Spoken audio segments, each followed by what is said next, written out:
Hi everyone, and welcome to my review of Batman The Killing Joke, which had a very limited run because it does get released on Blu-ray, I believe, tomorrow.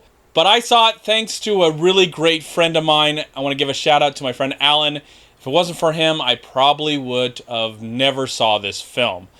I just really haven't seen much of the DC Batman comic book turn animated films. I've seen a few. Mainly the ones starring Superman and the Green Lantern ones. But when it comes to Batman, I believe the last animated movie that I've ever seen, I didn't even see it in the theater, I saw it on video, was Batman Mask of the Phantasm, I think it was, or the Phantom, something like that. And I really enjoyed that. I remember really liking it, even though I never saw it in the theater. My Batman is the movie Batman that we see live action, the Michael Keaton, Christian Bale, now Ben Affleck, Val Kilmer, who else? But I just never really wanted to see any of the animated films, even though I hear they are quite amazing. And maybe one day I'll get around to seeing the ones that have come out in the last 10 years. So I have no fandom for this. I just love Batman.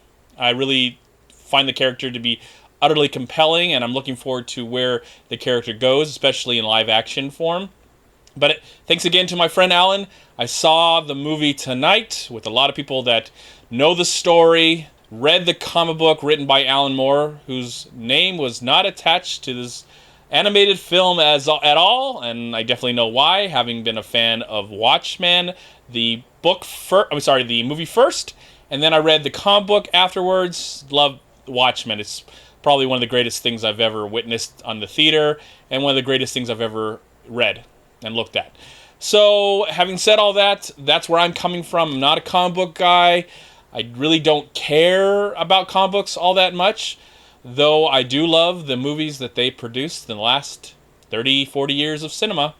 And I'm looking forward to seeing what's coming out next, even though I'm not really crazy about it. But when I see a good one, I really get excited about talking about it. So, how was this animated film? Well, I love the Joker. I was very excited because the film was rated R, and I believe this is the first animated Batman movie to be rated R. Of course, the cast, Kevin Conroy is Batman, Mark Hamill, great Mark Hamill as the Joker, Ray Wise as Commissioner Gordon, and Tara Strong as Batgirl. So we got a really great voice cast going on with this film. A lot of people are a lot of them, I'm guessing, are playing characters, voicing characters that they voiced in the past, especially Mark Hamill. And I've heard Mark Hamill play the Joker when he's just himself. I mean, just like for fans. But I don't think I've ever seen Mark Hamill voice the Joker in an animated film. So it's a first for me with that as well. And I have to say, that was awesome. That was pretty damn cool. All the Joker stuff in this is great.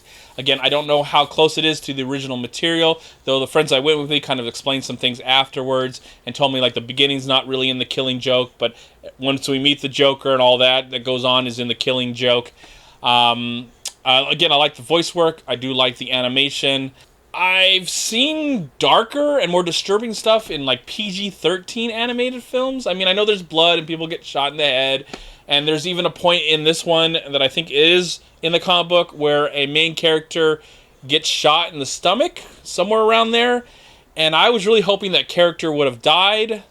I think it would have meant more to me if the character would have died, but I know that they're not willing to take a risk like that to kill a character that's so beloved. Since I'm not really in love with that character, even though I thought the character was good in the film, I thought it would have been more interesting and dark and disturbing and enlightening and profound if the character would have died. But I know fans would have been upset because it probably didn't happen in the comic book. But oh well, that's just me talking. It would have meant more to me if I just wish they had balls to kill characters. And maybe they have in comic book form and stuff like that, but I don't know. This one was weird. It was good. I liked it. I love all the Joker stuff. I think that's what really brings it all home for me. Mark Hamill is a Joker. He's truly in his element. I can see why he is loved by the fans. I love him for being Luke Skywalker and what's going to happen to Luke Skywalker hopefully in the next few films. But as a Joker, I can see why it's probably his second greatest role. Maybe some people might think it's his first. I can see why people just love him. And he's great at it. He's perfect at it. And I believe this is a reunion for a lot of the cast. What else to say? I have to say it had a slow beginning to it.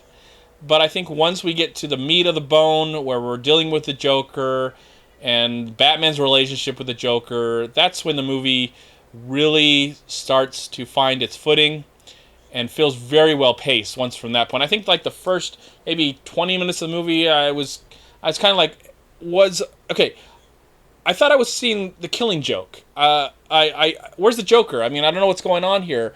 I could feel like I follow the story with Batgirl, but I feel like we got two separate movies with this, and I felt like the first part of the movie wasn't as interesting as the middle and the end of the film. So I don't know how much material is in the original comic book. Maybe these felt like they had to stretch it out to make it an hour and 16 minutes. But I would have liked a longer film. I really would have. Maybe 10, 15, maybe 20 minutes longer. I know these animated films are pretty short. So I would have liked a little longer. And I don't know. I don't mind if they stray from the comic book because I've never read the comic book, but I'd like to read the comic book now that I've seen the movie, and then I can compare the differences and see if I like which one I would like more. I just felt like for an R-rated cartoon, I don't know, I've seen worse. I'm not saying bad, but more disturbing and dark and depressing. This one didn't really shock me in the way I was hoping for. But that's not saying that I did not enjoy it and find a lot of good stuff in it. So I liked it. I thought it was a good, solid film, and I'm really glad I saw it in the theater. I don't know if I'd ever watch it again or watch it on Blu-ray, but I really want to see the other Batman movies that have come before this. Batman Year One, The Dark Knight Returns, Part 1 and Part 2. There might be some other ones that I don't know about. Oh, I did like the backstory of the Joker in this. I thought that was very interesting. I'm not going to say what for people that might not know, but if you're a fan of the comic book, then you know probably what's going to happen in this film. So I liked it. Now I want to know what you thought about it. Did you love it? Did you think it was the greatest thing since the last animated Batman movie? Put your comment box below and let me know how much I've lost it, or I don't know what I'm talking about, or stuff like that. Because I would admit I don't know what I'm talking about when it comes to Batman animated films, because I haven't seen many. But I do love the character, and I'm looking forward to see what Ben Affleck has next for the Batman universe. I really liked him in Batman v Superman, which I thought was one of the strongest aspects of the entire film. But as for Batman the Killing Joke, I'm going to give the film a solid 3 stars out of 4. Thank you so much for watching. Please like, comment, and share this video. And also, please check out these amazing movie websites. And if you enjoyed this review, please click here to subscribe to my channel, and also please check out all my recent reviews right here on YouTube. Have a great day, live film, find peace, happiness, and harmony in anything and everything you do, and I'll talk to you at my next movie review.